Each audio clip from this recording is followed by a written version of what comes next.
Subscribe कीजिए stories with राज को और जुड़ जाइए हमारे साथ कहानियों के एक अनोखे सफर में। और अगर कहानी पसंद आए तो हमारे वीडियोस को लाइक, शेयर और कमेंट करना बिल्कुल ना भूलें।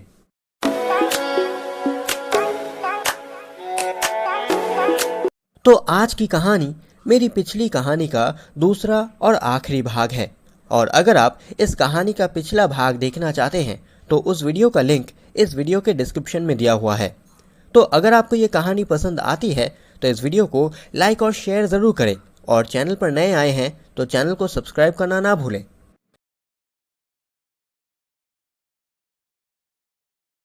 फंक्शन के बाद हम घूमने निकल पड़े। रेयान त्रिवेदी जी हमें बहुत सारी जगहों को घूम कर दिखा रहे थे। पूजा, नेपाल के पास महास्थान नगरी की अहमियत क्या है? मामा ने पूछा। गौतम बुद्ध का जन्म हुआ था नेपाल के लुम्बिनी में, जो कुंडवर्धन से 80 माइल के उत्तर में है, पूजा ने जवाब दिया। गौतम बुद्ध के सभी अनुरागी ये मानते हैं कि गौतम बुद्ध महास्थान नगर में आए थे, उपल मेंडिच ने कहा। हम सभी महास्थानगढ़ से 1.5 किलोमीटर दक्षिण में गोकुल मेद देखने गए। स्थानीय इलाके में ये बेहुला लखिंदर के कमरे के नाम से परिचित है, कहा जगत गुजराल जी ने। पर यह असल में बौद्ध धर्म के ऊपर निर्माण किया गया शिव मंदिर है, कहा रेयान त्रिवेदी जी ने। तभी सर के ऊपर एक हेलीकॉप्टर चक्कर काटने लगा। ये फ्रांस और बांग्लादेश के खुदाई कर्मचारियों का एक डेली राउंड है। हम लोग आसपास के जगहों को घूम कर देख रहे थे। पास के ही मथुरापुर गांव में एक पुरालेख पाया गया है, कहा त्रिवेदी जी ने। सारे फॉरेनर्स को लेकर एक कार जादूगर के रेस्ट हाउस की तरफ चला गया और हम लोग उस पुरालेख को देखने के लिए रवाना हो गए।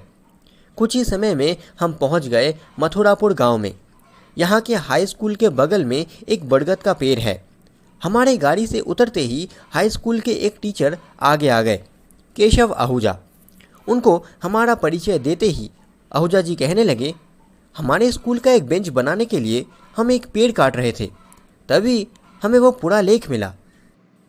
वो पेड़ कौन काट रहा था? मामा ने पूछा। यासिन नाम का एक आदमी। वो पूरा लेख अभी कहाँ है? वो अभी पास ही के एक तालाब में सीढ़ी का काम कर रहा है। यासिन अली भी कहाँ है?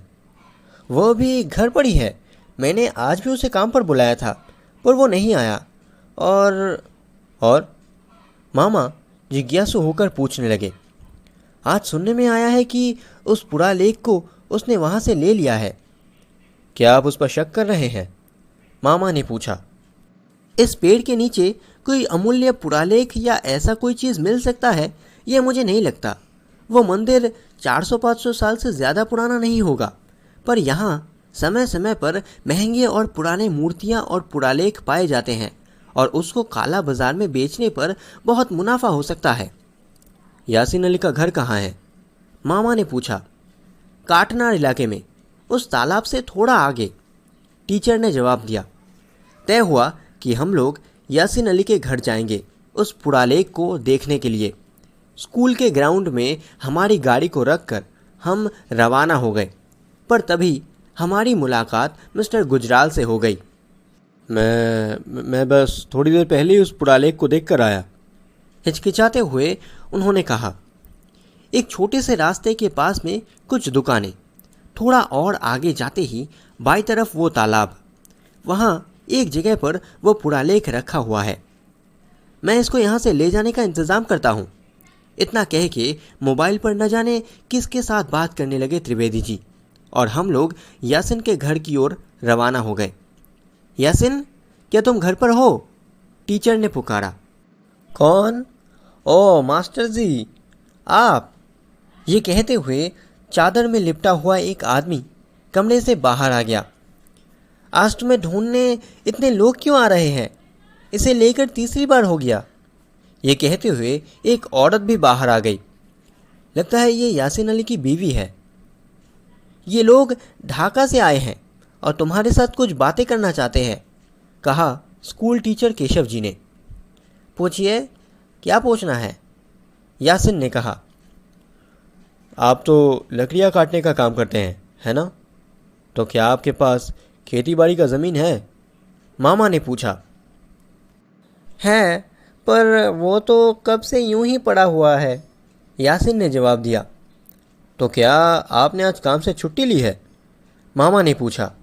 थोड़ा हिचकिचाते हुए यासिन कहने लगा, लकड़ी का काम हर दिन नहीं मिलता, ज़मीन भी ऐसे ही पड़ा हुआ है, और हम जैसे गरीब लोगों के घर में तो हर एक चीज़ की कमी होती है, इसीलिए कुछ कीमती चीज़ें भी ढूंढने की कोशिश करता हूँ। तो कुछ मिला आपको? कुछ पुरानी किताबें, लॉकेट और मिट्टी से बने हुए कुछ पात्र के टुकड़े। और कुछ? मामा ने पूछा। और एक एक क्या? बताइए ना, मामा ने कहा। एक मूर्ति। वो कहाँ है? मामा ने पूछा। मेरे पास नहीं है, मैंने उसे बेच दिया है। किसको बेच दिया? वो मैं आपको नहीं बता सकता। ठीक है, वैसे वह मूर्ति दिखने में कैसा था? मामा ने पूछा। पत्थर की मूर्ति थी और नीचे नींव भी था, चारों ओर पत्थर से घिरा हुआ।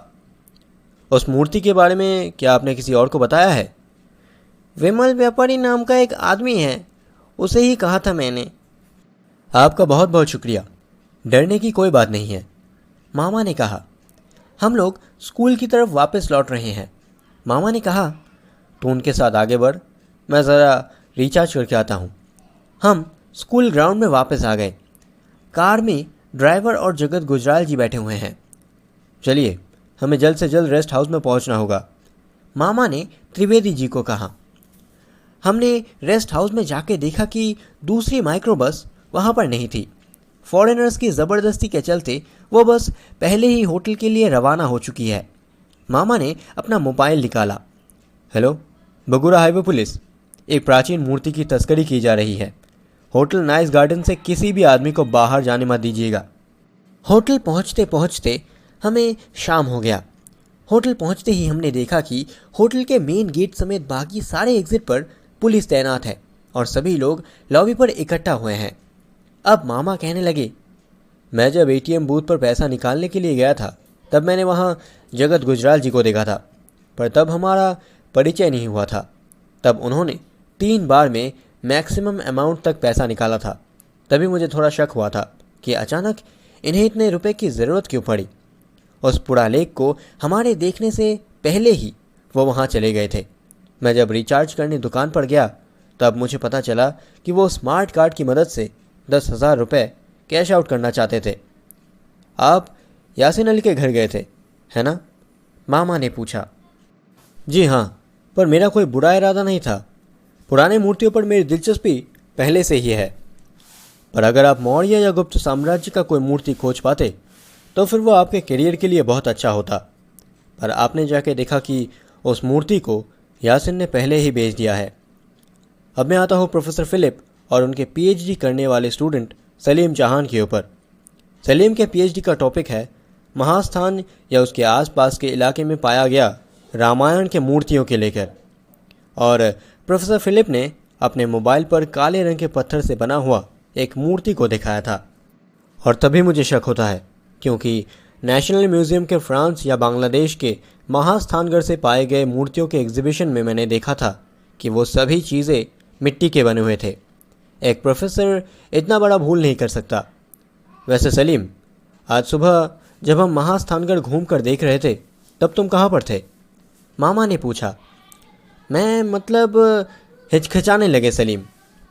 तभी तुम यासिन अली के घर जाकर उस मूर्ति को लेकर आ गए, है ना? हाँ, प्राचीन मूर्तियों के ऊपर मुझे बहुत इंटरेस्ट है। पर ये बांग्लादेश का एक प्राचीन और अमूल्य चीज़ है और आप विदेश में इसकी तस्करी कर रहे हैं। खोलिए अपना लगेज, मामा ने पुलिस की तरफ इशारा करते हुए कहा। लगेज खुलते ही वो मूर्ति बाहर आ गई। सभी उस मूर्ति को देखने लगे। यासिन अली के कहे अनुसार ही ये एक विष्णु मूर्ति है। दिखाइए ज़रा, ये कहते हुए मामा ने अपने स्मार्टफोन को उस मूर्ति के ऊपर पकड़ा और कुछ ही सेकंड्स में वो चौंक उठे। यह मूर्ति असली नहीं है। मेरे मोबाइल पर किसी भी मूर्ति या आर्टिफैक्ट असली है या नहीं ये पहचानने के लिए एक ऐप है। असल मूर्ति है मौर्य युग की, मतलब आज से करीब 2000 साल पुराना। पर इस मूर्ति को सिर्फ कुछ साल पहले ही बनाया गया है। इस बार मामा ने फिलिप मॉरिस की ओर देखा और पुलिस को मॉरिस का लगेज खोलने के लिए कहा और लगेज खुलते ही असली मूर्ति सबके सामने आ गई और भी कई सारे मूर्तियों के कुछ प्रोटोटाइप भी। पुलिस ने इस मूर्ति तस्करी के गिरोह को पकड़ लिया। आप दोनों मामा भांजे को हमारे साथ लाना और दावत खिलाना सफल रहा, रियान त्रिवेदी जी ने कहा। इसके बाद हमारे इस कमाल के अनुभव को लेकर हम ढाका वापस आ गए।